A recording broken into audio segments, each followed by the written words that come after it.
Hello, I'm Robbie Bailey. Yeah, Robbie, you're in Hastings, Leamington Bexhill today. I believe you've travelled up from Hampshire. Yes. What is your particular interest in going around seeing the places where Alexander's used to live and perform his rituals? I think it's all part of trying to discover the real person, or the real Alex. I've been interested in Alex now for several years. I made a choice when I first entered the craft that I would study one of the elders. And when I looked at all the elders, I found that Alex seemed to be the one that was left out, or the one that was least studied. So I've studied him for some time. I've collected quite a bit of his work, quite a few of his audio recordings, video clips, etc. And the next thing to do on the list was to visit Hastings, where he lived and worked, and have a tour of Hastings, see the various houses he lived in, pubs he used, places he frequented. Yeah, you'll have quite an interesting journey around here. It's funny you're doing it 20 years after his death, but interestingly, having done your tarot, there are certain links spiritually between you and Alex, even though you never knew him. It's been said twice. That's been said by somebody twice in the last week. So yeah, that's very interesting. Yeah, very interesting reading. You'll certainly find when you visit some of the pubs and the houses he lived, they've definitely still all got a persona, and they are now part of occult history. Yeah, it was suggested to me today that perhaps they ought to put a blue plaque on some of the houses saying that Alexander's lived here, but I still think there was very limited interest in Alex, and a lot of people would just stare at the plaque and wonder who he was.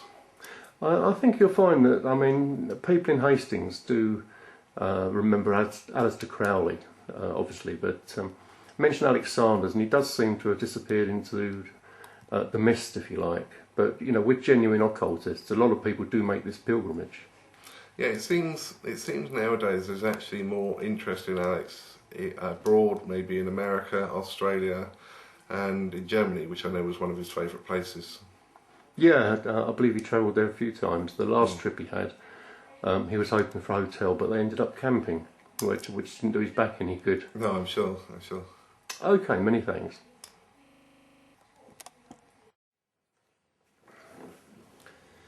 Okay, it's time we actually set the record straight about Alexander's. Now, I've reviewed Maxine Sanders' book, and I said it would be a good read to Alexandrians. That's if you actually want to believe the what's actually in the book.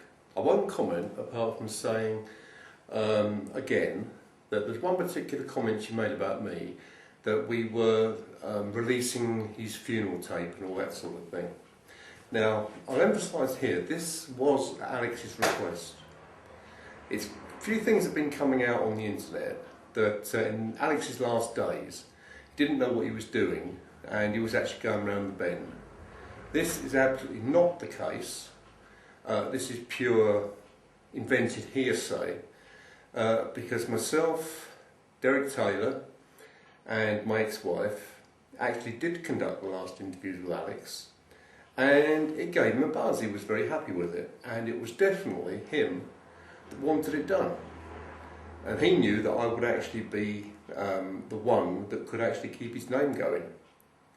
Victor had no interest in becoming the new King of the Witches, and there seems to be a big gap in Maxine's book about his second marriage to Gillian, but that's another story. Now, Alex was a showman and a shaman, and he did enjoy wind-ups, fair enough, okay, everybody does. The only thing I fell out with him over, really, apart from not agreeing sometimes with his sexuality, is that there is no such thing as King of the Witches.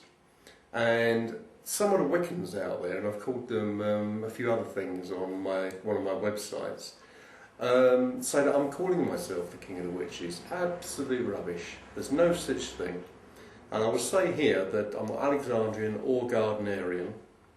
I'm a self-initiate, of which there are many, many, many all over the world who are doing this, and they don't give a monkey about Alexander's or Gerald Gardner. Witchcraft is a gift. It's a power within, and it is about people. Now, Alex knew that he was dying because the very last ceremony was conducted with him, which I was present, and he was involved with Derek Taylor in something called Ordine Della Nova, and it was Ordine Della Luna, which were branches of a kind of an extraterrestrial occultism. But Alex was generally involved in that as well. He was not losing his marbles, underlined. So the things he was saying up until his death were what he meant. And for people to kind of rubbish him 20 years later and say that he didn't know what he was doing, didn't know what he was on about, well, he was probably more coherent than you out there watching this. He had his ways, he founded the Alexandrian movement, and people worldwide respect him for it.